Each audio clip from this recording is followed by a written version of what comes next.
The gown doesn't fit. Seraphine stands motionless while servants yank at the laces, their fingers rough and impatient against her spine. The dress was made for Leora, her sister, with the narrow waist and perfect curves that made alphas weep. On Seraphine, it bunches in the wrong places, gaps where it should cling, strains where it should flow. Hopeless, her mother mutters from the doorway, arms crossed over her chest. Absolutely hopeless. We'll have to pin it in the back and pray no one looks too closely. Seraphine says nothing. She learned long ago that silence hurts less than speaking. 3 hours ago, she was scrubbing floors in the servants' wing, exactly where an omega of her standing belonged. The unwanted daughter. The plain one. The embarrassment her family hid away whenever important visitors arrived. Then, Leora ran. The memory still burns fresh. Her sister's tear-streaked face as she fled through the gardens. Wedding veil streaming behind her like a ghost. The carriage, waiting in the shadows. The Alpha Guard who helped her escape to the goddess, knows where. And now Seraphine wears her sister's dress, preparing to marry the man Leora would rather die than face. The Scarred King, the Beast of Thornhaven, Alpha Kale, ruler of the Northern Territories whose very name makes grown warriors flinch. Stop trembling! Her father snaps, striding into the room. Lord Aldrich's face is thunderous, his reputation hanging by a thread. You'll do your duty, girl. The treaty demands a bride from Ashford Pack. If not Leora, then you. Father, please. The words slip out before she can stop them. He'll know I'm not her. He'll be furious. He's never met either of you. Aldrich's smile is cruel. And even if he suspects, what will he do? Reject a bride and start a war? The treaty binds him as much as us. Seraphine's stomach churns. She's heard the stories. Everyone has. The assassination attempt a decade ago that left Kale horribly scarred when he was just 14. The cursed blade that carved wounds into his flesh that never fully healed. Some say he wears a mask to hide the ruin of his face. Others whisper that his wolf has gone feral from the constant pain, that he's more beast than man now, that he's killed 3 healers who tried to help him, that he's slowly dying, and taking his kingdom down with him. The carriage is ready, a servant announces. Seraphine closes her eyes, drawing one last breath of the only home she's ever known. When she opens them, her mother is already gone. Her father waits impatiently by the door, unwilling to waste another moment on his disappointing daughter. Move, he commands. Your king awaits. The journey to Thornhaven takes 2 days through mountain passes so treacherous that twice the carriage nearly slides off the road. Seraphine sits alone in the darkness, listening to the howling wind and wondering if death by cliff might be preferable to what awaits her. She doesn't sleep. Every time she closes her eyes, she sees the illustrations from the storybooks the Scarred King rendered as a monster, all twisted flesh and burning eyes. A cautionary tale mothers told their daughters about what happens to omegas who misbehave.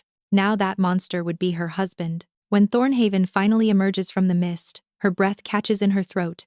The fortress rises from the mountainside like a jagged crown of black stone, its towers clawing at the gray sky. No flags flutter from its battlements.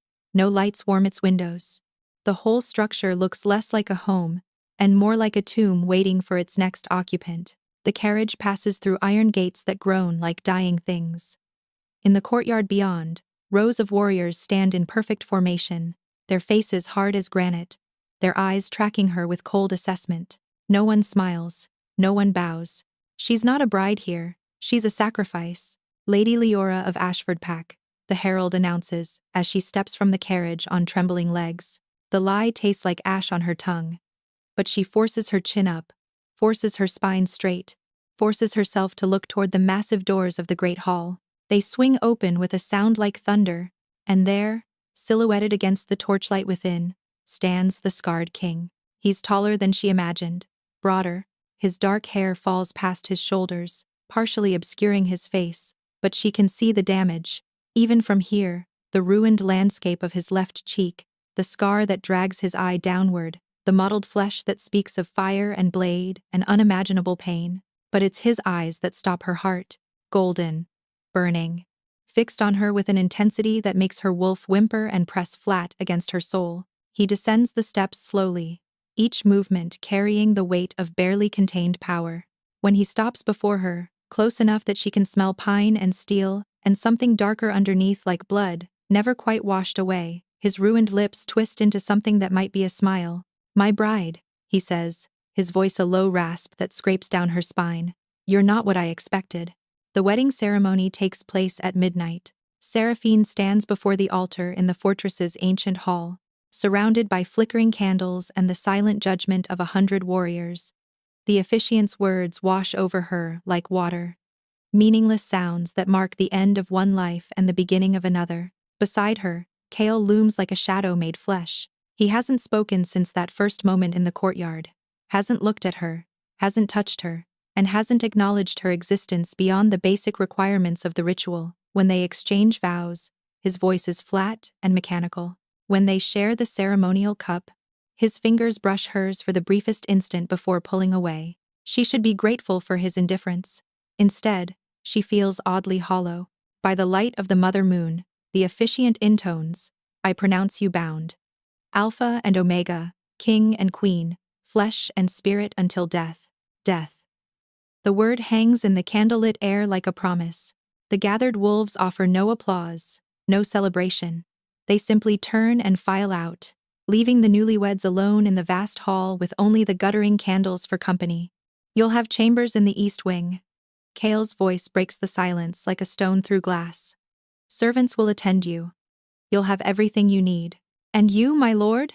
Seraphine asks, surprising herself with the steadiness of her voice. "Where will you be?" Something flickers across his marked features. Surprise, perhaps, or dark amusement. Elsewhere. He turns to leave, and something desperate claws its way up her throat. She's alone, completely alone in this cold fortress with a husband who can't even bear to look at her. "My lord, wait." He pauses but doesn't turn. "What?" She scrambles for words, for anything to delay the crushing loneliness that awaits. "Is there nothing you wish to know about me? About your wife?" The laugh that escapes him is harsh and broken. "I know everything I need to know. You're Aldrich's daughter, payment for a treaty signed in blood. Your wants and wishes are irrelevant. Your purpose is to exist, nothing more." The words cut deeper than they should. She's heard worse from her own family, after all. But then he turns, and she catches something in his amber gaze that makes her breath catch. Pain. Not just physical, but something older and deeper. A loneliness that mirrors her own. "Get some sleep," he says, and his voice is almost gentle. "Tomorrow will be worse." Before she can ask what he means, he's gone. Swallowed by the shadows of the corridor, the servant who leads her to her chambers introduces herself as Mira. She's a small, quick woman with kind eyes and nervous hands that flutter like trapped birds whenever footsteps echo in the hallway. "Here you are, my lady," Mira whispers, opening the door to reveal a room that's surprisingly comfortable. A fire crackles in the hearth, and the bed is piled with furs. "Is there anything you need?" "Information," Seraphine says quietly. What did he mean when he said tomorrow would be worse? Mira's face pales. She glances at the door, then steps closer, her voice dropping to barely a breath. "The king's uncle arrives tomorrow, Lord Varn. And that's dangerous?" "Lord Varn has been regent since the king was injured." Mira's hands twist in her apron. "Some say he doesn't want the king to recover. Some say he's the one who arranged the assassination in the first place." Seraphine's blood runs cold. "Why are you telling me this?" "Because you seem kind, my lady. And kind people don't last long in Thornhaven." Mira meets her eyes with sudden fierceness. "Watch your back. Trust no one. And whatever you do, don't let Lord Varn know your weaknesses." She's gone before Seraphine can ask anything more, leaving only silence and the crackling fire. Sleep doesn't come easily. Seraphine lies awake, listening to the wind howl against the stone walls, trying to untangle the web she's stumbled into. A king who's dying. An uncle who may want him dead. A treaty marriage built on lies. And her, the rejected Omega nobody wanted, standing in the middle of it all. Just before dawn, a sound pulls her from fitful dreams. A groan, low and agonized, coming from somewhere deep within the fortress. She shouldn't investigate. She should stay in her chambers like a proper bride, and mind her own affairs.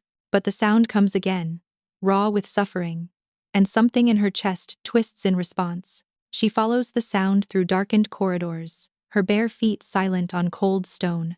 The groans grow louder as she descends a narrow staircase, until she reaches a door that's slightly ajar. Through the gap, she sees him. Kale kneels on the floor of a sparse chamber, stripped to the waist, his scarred torso gleaming with sweat. But it's not the old scars that make her gasp, it's the fresh wounds. Black veins spreading from a gash on his side that seems to pulse with dark energy. The curse. This is what's killing him. His head snaps up, golden eyes finding her in the shadows. For one terrible moment, rage transforms his features into something truly monstrous. "Get out," he snarls, his voice more wolf than man. But Seraphine doesn't run. Because underneath the rage, she sees what she recognized in the great hall. A man in unbearable pain, completely alone. The door slams in her face with enough force to rattle the stones. Seraphine stands in the corridor, her heart pounding. The image of those black veins seared into her mind. She's heard of curse wounds before, injuries inflicted by dark magic that resist all healing, that fester and spread until they consume their victim entirely. But she's never seen one. Never felt the wrongness of it radiating through the air like heat from a forge. "You shouldn't be here." The voice comes from behind her. Seraphine spins to find a tall man watching her from the shadows, his pale eyes catching the torchlight like chips of ice. Lord Varn. He looks like Kale might have looked before the scars, the same strong jaw, the same predatory grace. But where the king's features hold pain, Varn's holds something far more calculated. His smile doesn't reach his eyes as he steps closer. The new bride, wandering the halls before dawn. His voice is silk over steel. "How curious." "I heard a sound," Seraphine says, fighting to keep her voice steady. "I was concerned." Concerned. Varn's smile widens. "How touching. But you needn't worry yourself about my nephew's condition. It's being managed." "Managed how?" The question slips out before she can stop it. Varn's icy gaze narrows, reassessing her with sudden interest. "You're bolder than your sister was said to be." He circles her slowly, like a predator examining prey. "Leora was described as gentle, timid. You seem rather different." Fear spikes through her chest. Does he know? Has he already seen through the deception? "Marriage changes a woman," she manages. Varn's laugh is soft and unpleasant. "Indeed it does. A word of advice. Little queen, your husband is beyond help. Whatever affection you might develop for him would be wasted. The curse will take him within the year, and then..." He spreads his hands. "Well, then things will be different." He glides past her and disappears down the corridor, leaving his threat hanging in the air like smoke. The days that follow teach Seraphine her place in Thornhaven. She's given fine clothes and good food, but no purpose. The servants bow but won't meet her eyes. The warriors ignore her completely. She wanders the fortress like a ghost, invisible and irrelevant, while the stone walls press closer with each passing hour. Kale avoids her entirely. She catches glimpses of him, sometimes crossing a courtyard, emerging from a council chamber, but he never acknowledges her presence.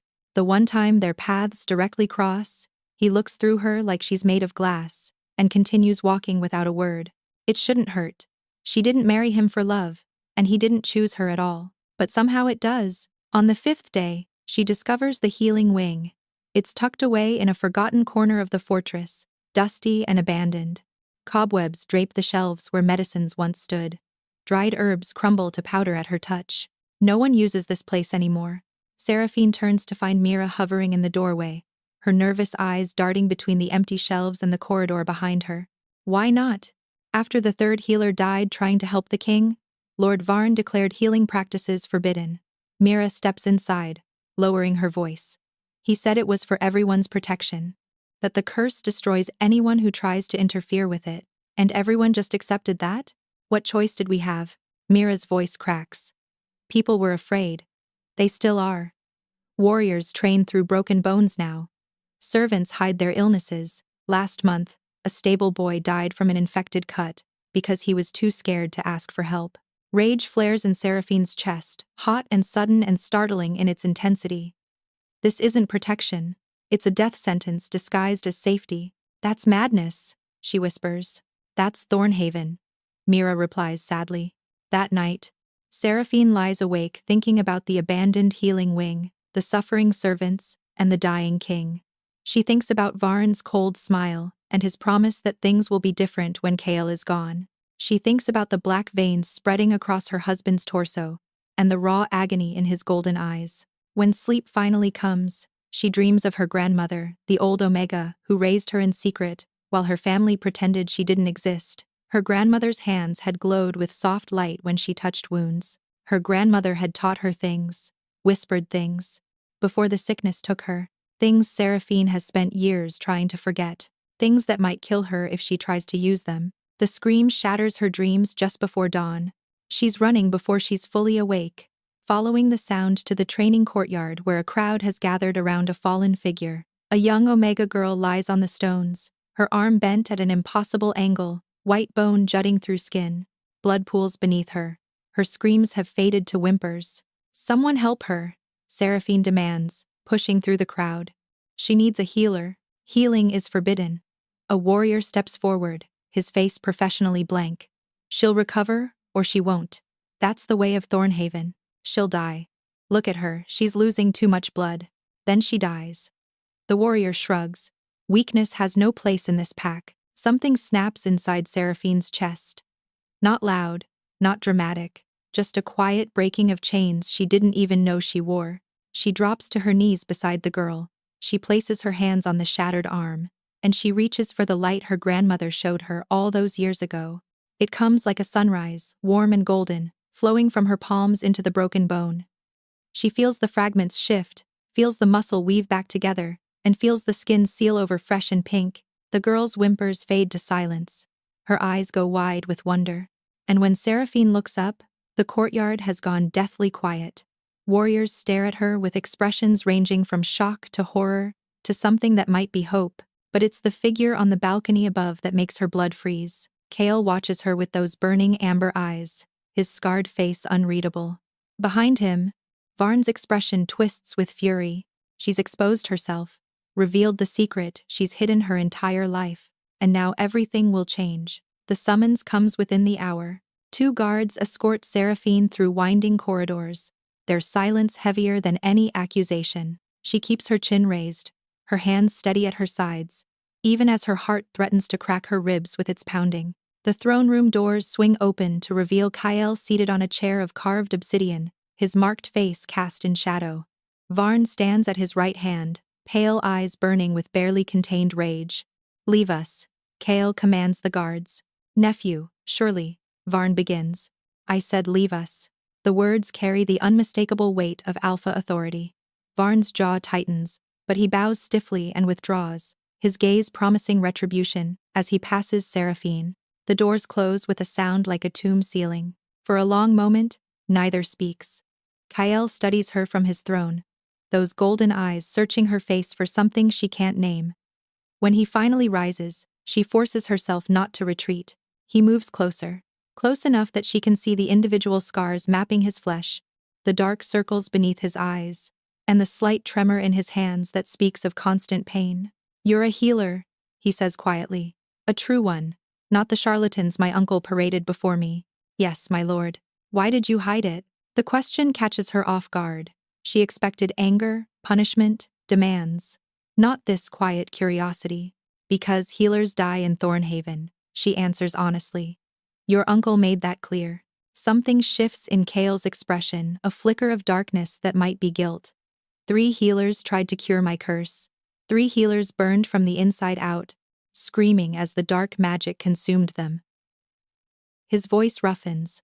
"I watched each one die, held the last one's hand as she begged me to end her suffering." Seraphine's breath catches. "I'm sorry." "Don't be sorry. Be warned." He steps closer still, and she can smell the pine and steel of him, underlaid with something bitter, the curse, eating him alive. "Whatever power you carry, the curse will destroy it. Destroy you. I won't allow that." "You won't allow it?" The words escape before she can stop them. "My lord, with respect, I didn't ask your permission to heal that girl, and I won't ask permission to use a gift I was born with." His eyes flash dangerously. For a heartbeat, she sees the beast everyone fears, the feral wolf lurking beneath the king's skin. Then, impossibly, his ruined lips twitch, almost a smile. "You have fire," he murmurs. "I didn't expect that. There's a great deal you don't know about me, my lord." Clearly. He turns away, moving to the window where gray light filters through ancient glass. My uncle believes you're dangerous. He's already counseling me to send you back to Ashford in disgrace. Fear claws at her throat. If she's sent back, her family will know she failed. Will know she's been exposed as a healer, a gift they made her swear to hide after her grandmother's death. They'll cast her out completely, and she'll have nowhere left to go. And what do you believe? She asks. Cale is silent for so long she thinks he won't answer. When he speaks, his voice is distant, lost in memory. I was 14 when the assassin came. He carried a blade forged in dark magic, meant to kill slowly, painfully. My parents died protecting me. His hand rises to touch the ruin of his face. I survived, but the curse took root. It spreads a little more each day, and nothing stops it. Nothing heals it. My uncle says it's made me strong, that suffering builds character. He turns to face her, and in the gray light, he looks impossibly young. Impossibly tired. But I'm so tired of suffering, Seraphine. I'm tired of watching my people suffer because they're afraid to show weakness. I'm tired of being a monster in a kingdom of monsters. Her name. He used her name. You're not a monster, she whispers. You don't know me. I know what I saw the night I found you. She steps toward him, drawn by something stronger than fear. I saw a man in pain, carrying a burden no one should carry alone. His breath catches audibly. For one suspended moment, they stand close enough to touch, close enough that she can see the war raging behind his amber gaze. Then he steps back, the walls slamming down behind his expression. Heal your servants if you must, he says, his voice carefully controlled. But stay away from me. And stay away from my uncle. He's more dangerous than you know. Why do you let him control you? The question is bold, perhaps foolish, but she can't hold it back. Cale's laugh is hollow. Because he's the only family I have left. Because without him, I would have died years ago. His eyes meet hers with terrible honesty. Because some chains are forged in guilt, and those are the hardest to break. He gestures toward the door. Go. Before I change my mind about letting you stay. Seraphine bows and turns to leave. But at the threshold, she pauses. The curse that's killing you, she says softly. Dark magic can be fought with light. My grandmother taught me that. Before she died. She doesn't wait for his response. But as the doors close behind her, she swears she hears him whisper her name again, soft and wondering. Like a prayer he's afraid to speak aloud. The weeks that follow reshape everything Seraphine thought she knew about survival. Word spreads through the fortress like water through cracks in stone. The new queen can heal. The new queen will help. At first, they come in secret servants with hidden injuries. Guards with wounds they've concealed for fear of punishment. Seraphine tends them all in the abandoned healing wing, her hands glowing with warm light as bones mend and infections fade. Mira becomes her shadow, her assistant, her first true friend in this cold place. Together, they scour the fortress for forgotten medicines, dry herbs that still hold potency, bandages and poultices and tinctures. You're changing things, Mira whispers one night as they work side by side. People are starting to hope again. Hope is dangerous here, Seraphine replies, but she can't suppress the warmth that blooms in her chest. Slowly, the fortress transforms. Servants walk taller. Guards nod at her in the corridors instead of looking through her. Children who once cowered in corners now approach her openly, showing scraped knees and splinters with trusting eyes. Even some warriors begin to seek her out, shamefaced and secretive, but desperate enough to swallow their pride. A broken finger that healed wrong. A shoulder that never set properly, old wounds that ache with every change of weather. She helps them all, but through it all, she watches Cale from afar. She sees him in council meetings, his scarred face grim, as he argues with advisors. She catches glimpses of him training alone in the pre-dawn darkness, pushing his failing body through brutal exercises. She hears him pacing his chambers at night, groaning with pain he'll never admit to anyone. The curse is spreading. She can see it in the new gray threads in his dark hair, the deepening shadows under his eyes, the way he sometimes stops mid-stride and grips the wall, waiting for a wave of agony to pass. He's dying. And he's too proud, too afraid, too bound by guilt to let her help. The morning Cale announces his departure. Seraphine's heart drops to her feet. The eastern border requires attention, he tells his assembled court. his voice carrying the old authority despite the weariness etched into every line of his body. Raiders have been testing our defenses. I'll lead the response personally. Varn steps forward, concern painted across his features so convincingly that Seraphine almost believes it. Nephew, in your condition, my condition is no one's concern but my own. Kale's amber eyes flash warning. I leave at noon. Varn, you'll manage affairs in my absence. No. The word screams through Seraphine's mind. Varn in charge. Kale riding into battle with the curse eating him alive. Everything that could go wrong, happening at once. She catches Kale's gaze across the hall, trying to communicate her fear through expression alone, but his face remains stone, acknowledging nothing, revealing nothing. By noon, he's gone. 50 warriors ride out with their king, their horses' hooves thundering across the drawbridge like a funeral drum. Seraphine watches from the battlements until the last rider disappears into the mountain mist. Be careful, my foolish king, she whispers to the wind. Come back to me. The thought startles her with its intensity. Come back to me, as if he belongs to her. As if she has any right to claim him, but the heart doesn't ask permission. And somewhere in these cold weeks, between the healing and the watching, and the quiet moments of connection, her heart has made its choice. Varn wastes no time.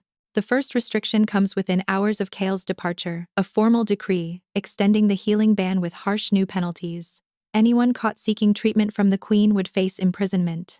The second order follows the next day, confining Seraphine to her chambers for her own protection. Lord Varn's orders, the guard says, blocking her doorway with crossed arms. You're not to leave until the king returns. I'm the queen, Seraphine protests. He can't. Lord Varn is regent in the king's absence. The guard's eyes hold a flicker of apology, but his stance doesn't waver. His word is law. The door closes. The lock clicks, and Seraphine realizes just how much danger she's truly in. Days pass in suffocating isolation. Mira smuggles her food and whispered news. The servants are terrified. The warriors restless. The fortress holding its breath. Varn has been meeting with strange visitors in the night. Messengers have been dispatched to unknown destinations. Something's coming. Mira whispers through the door crack. I can feel it. Everyone can. On the 7th night, the screaming starts. Seraphine presses her ear to the door, her blood running cold at the sounds echoing through the corridor. Shouts. Steel on steel. The unmistakable howls of wolves in combat. Then, footsteps running. Desperate, and Mira's voice, shrill with terror. My lady! The king, they're bringing the king, he's dying. The lock shatters under Seraphine's shoulder before she even realizes she's moving. She bursts into the corridor to find chaos servants fleeing, guards running. And at the center of it all, 4 warriors carrying a makeshift stretcher. Kale lies motionless upon it, his armor dented and bloodied, his skin gray as ash. The black veins she remembers from that first night have spread across his entire chest, pulsing with dark energy that makes the air itself feel poisoned. What happened? Seraphine demands, falling into step beside them. Ambush. One warrior gasps. They knew exactly where we'd be. Cursed blades everywhere. He took 3 wounds protecting us. 3 wounds. 3 new entry points for the dark magic that's already killing him. Take him to his chambers, she orders. Now, my lady, Lord Varn said. I don't care what Varn said. Her voice rings with authority she didn't know she possessed. I am your queen, and I'm ordering you to take my husband to his chambers. Anyone who tries to stop me will answer for it when he wakes. If he wakes, the warriors exchange glances, then nod. They move. Behind them, emerging from the shadows with murder in his pale eyes, Varn watches them go. The king's chambers become a battlefield. Seraphine kneels beside Kale's massive bed, her hands pressed against his chest, pouring every ounce of light she possesses into his failing body. The curse fights her at every turn, a living darkness that writhes beneath his skin, devouring her healing energy like fire-consuming parchment. 3 new wounds, 3 new channels for the dark magic to spread. She can feel the curse racing toward his heart, eager to finish what it started years ago. Stay with me, she whispers, tears streaming down her face. Don't you dare leave me? Not now, not like this. His eyelids flutter but don't open. His lips move, forming words without sound. The door crashes open behind her. Step away from him, Varn's voice cuts through the room like a blade. Behind him, a dozen warriors file in, their hands on their weapons. I'm saving his life, Seraphine snarls, not turning from her work. You're killing him. Varn moves closer, his shadow falling across the bed, just like the others. Your healing is poison to the curse, it accelerates the spread. Every moment you touch him, you bring him closer to death. Doubt pierces her concentration. Is it true? Is she making it worse? But no. She can feel the curse weakening under her assault. She can feel Kale's heartbeat growing stronger, not weaker.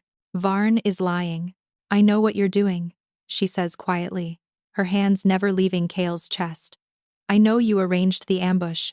You want him dead. Silence stretches through the chamber. When Varn speaks again, his voice has lost all pretense of concern. Clever little Omega, too clever by half. He signals his warriors forward. Restrain her. We'll deal with her after my nephew succumbs to his tragic wounds. Hands grab her shoulders, try to pull her away.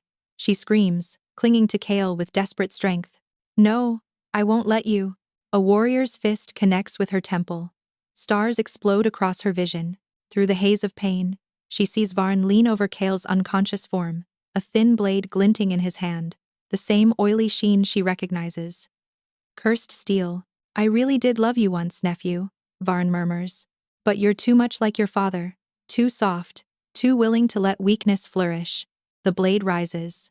The kingdom needs strength. I'll give them that, at least. No. The word erupts from somewhere deeper than thought, deeper than instinct. It carries power, raw and blazing, and utterly foreign, something her grandmother once whispered about. The light that only wakes when the heart has something worth dying for. Light explodes from Seraphine's body, the warriors holding her fly backward, crashing against stone walls. Varn staggers, throwing up an arm to shield his eyes from the radiance pouring off her in waves. She doesn't understand what's happening.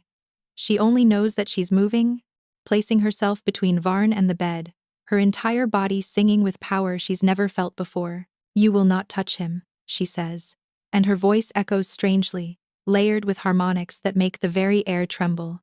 Not now. Not ever. Varn recovers quickly, his face twisting with rage and something that might be fear. What are you? I'm his wife. The light intensifies, burning brighter than the sun. I'm his queen. And I'm the woman who's going to end you. Varn lunges with the cursed blade. Seraphine doesn't think, she simply acts. Her hand closes around his wrist. Light sears into his flesh, and he screams a horrible, inhuman sound that echoes off the chamber walls. The cursed blade clatters to the floor, its dark magic dissolving under the radiance pouring from her palm. But Varn is old, strong, a survivor of countless battles and betrayals. His free hand finds her throat. He slams her against the wall, his fingers crushing her windpipe with savage strength. The light flickers as her oxygen fades. Stars dance across her vision again, darker this time. You think you can defeat me? Varn's face hovers inches from hers, pale eyes blazing with madness. I've killed alphas with my bare hands. I've brought kingdoms to their knees. You're nothing but an Omega playing at power you don't understand. Seraphine's vision narrows to a tunnel. She can't breathe, can't think, can't. The roar shakes the foundations of the fortress. Varn's head snaps toward the sound, his grip loosening for just a moment. And in that moment, a massive black wolf launches itself across the chamber. Kale, his jaws close around Varn's shoulder, ripping the older man away from Seraphine. She collapses to the floor, gasping for air, watching through tear-blurred eyes as nephew and uncle clash in a whirlwind of teeth and claws. Kale is terrifying in his wolf form, all muscle and fury, and barely contained violence. But he's also dying, the curse still spreading through his veins, weakening him with every passing second. Varn shifts mid-combat, his own wolf form gray and grizzled but still powerful. They tear at each other, blood spraying across ancient stone, howls of rage echoing through the night. Seraphine forces herself upright. She has to help, has to do something. The light still flickers within her, weakened but not extinguished. She gathers what remains, focusing it into her palms. Kale has Varn pinned now, his jaws at his uncle's throat. But he's hesitating, she can see it in the tremor of his massive body. This is the man who raised him, the last family he has left. Do it, she calls out, her voice raw. He'll never stop. You know he won't. Varn's wolf form laughs a horrible, gurgling sound. You can't, can you? Too weak, too soft, just like your father. Something breaks in Kale's golden eyes, his jaws close. Varn's body goes limp. For a long moment, the only sound is ragged breathing, Kale's, her own, the distant wails of guards who heard the commotion too late.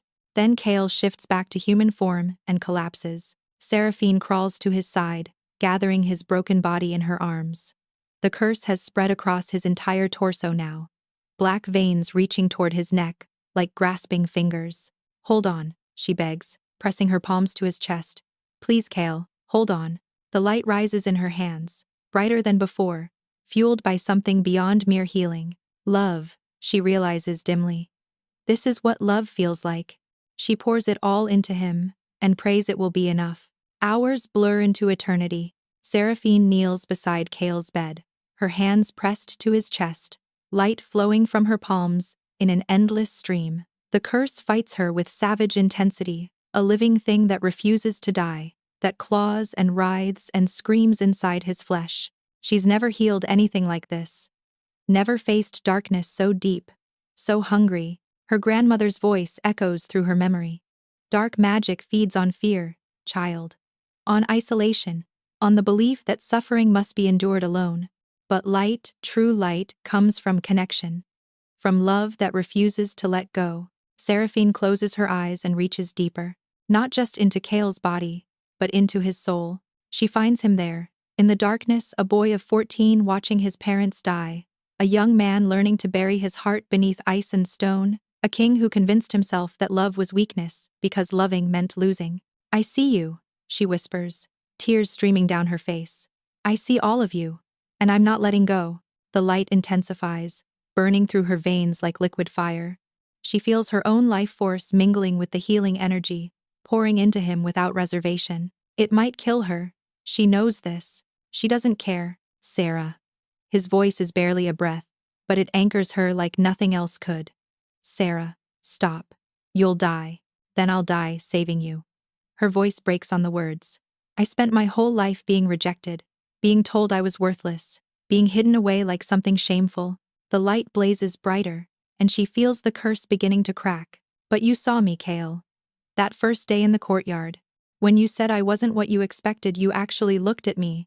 Not through me. At me. His hand finds hers, weak but warm, his fingers intertwining with hers. I wasn't supposed to be your bride, she confesses, the truth spilling out between ragged breaths. Leora ran. I took her place. I'm not the woman you were promised. Silence. Her heart stops. Then his grip tightens on her hand. I know, he whispers. Her eyes fly open. What? I knew the moment I saw you. A ghost of a smile crosses his ruined lips. Leora was described as timid, gentle. You walked into my courtyard with fire in your eyes and steel in your spine. His thumb traces circles on her palm. I didn't want Leora. I wanted the woman brave enough to take her place. Something shatters inside her chest, not painfully, but like ice breaking in spring. The walls she built around her heart crumble to dust. You impossible man, she breathes. You knew this whole time? I'm dying, Sarah, not blind. A laugh escapes her, wet with tears. You're not dying. I won't allow it. She kisses him. It's graceless and desperate, tasting of tears and blood and something sweeter underneath. His scarred lips are rough against hers, but gentle, so impossibly gentle, as if she's something precious he's afraid to break. The light explodes. It pours from every part of her, flooding through their joined hands, their pressed lips, the connection between two souls that refuse to be separated. She feels the curse writhe and scream and finally begin to dissolve. When the radiance fades, Seraphine collapses against his chest, utterly spent. But beneath her ear, his heartbeat is strong and steady. Sarah. His arms wrap around her, pulling her closer. My fierce little healer, my unexpected bride. Your queen, she mumbles against his skin, too exhausted to move. Don't forget that part. His laugh rumbles through his chest, vibrating against her cheek. It's rusty, unpracticed, a sound she suspects he hasn't made in years. My queen, he agrees softly. My heart, my home. Dawn breaks through the chamber windows, painting everything in shades of gold. And for the first time since the assassination attempt, Kale sleeps without pain. Seraphine watches him in the growing light, the scars that will never fully fade, the peace that softens his features, the steady rise and fall of his chest. He's alive. They're both alive. And somehow, impossibly, they've found each other in the darkness. Spring comes to Thornhaven like a promise kept, where once there were only training grounds and barren stone. Gardens now bloom with lavender and moonflower. The healing wing that Seraphine restored has become the heart of the fortress, always filled with patients and apprentices learning the old arts. The culture of suffering didn't die overnight. Some warriors still grumble about weakness and coddling. Some elders shake their heads at the laughter that now echoes through the halls. But change has taken root, and nothing can stop it now. Kale stands on the balcony overlooking the main courtyard, watching children play where soldiers once drilled in grim silence. His scars remain, some wounds mark us forever, but the black veins are gone. The curse that haunted him for a decade has finally released its grip. He turns when he hears her approach, and the smile that transforms his face still makes Seraphine's breath catch. "They're asking for you in the healing wing," she says, sliding her arms around his waist. "Something about a warrior who insists he doesn't need help for his broken ankle. Let me guess, young Brennan? 3rd time this month." She grins against his shoulder. "I think he just likes the attention." Kale laughs, a real laugh, full and warm, nothing like the hollow sound she remembers from their first weeks together. He's learned to laugh again, to hope, to love without fear. "I received a letter from Ashford," he says quietly, his arms tightening around her. Seraphine tenses. Her family. The people who discarded her like broken pottery. Leora wants to visit. Apparently, her Alpha Guard wasn't quite the romantic escape she imagined. His voice carries a note of dark amusement. "Your father is begging me to accept her, instead," says the treaty specified his eldest daughter. "And what did you tell him?" Kale turns her in his arms, cupping her face with hands that once dealt only death, but now touch her with reverent tenderness. "I told him I already have Aldrich's daughter, the only one who matters." The full moon rises that night over a transformed kingdom. Seraphine stands before the gathered pack in a gown of silver and white, her heart pounding with joy, instead of fear. Kale waits for her at the ancient altar, his amber eyes holding promises that words could never capture. "You were brought here as a replacement," he says, his voice carrying to every ear. "A substitute bride nobody expected to matter.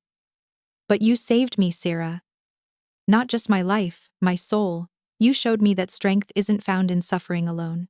It's found in the courage to heal, to hope, to love, even when love terrifies us." He takes her hand, pressing it over his heart. "I was told my fate was written in cursed steel, that I would die young, angry, and alone. But you changed that fate. You changed everything." Under the silver light of the full moon, surrounded by wolves who've learned to believe in something beyond pain, the Alpha King marks his queen as his eternal mate. His bite is gentle, his promise is forever, and as their wolves twine together in the moonlight, his dark as midnight, hers bright as dawn, Seraphine finally understands what her grandmother tried to teach her all those years ago. The greatest healing isn't mending bones or curing curses, it's showing a broken heart that it's safe to love again.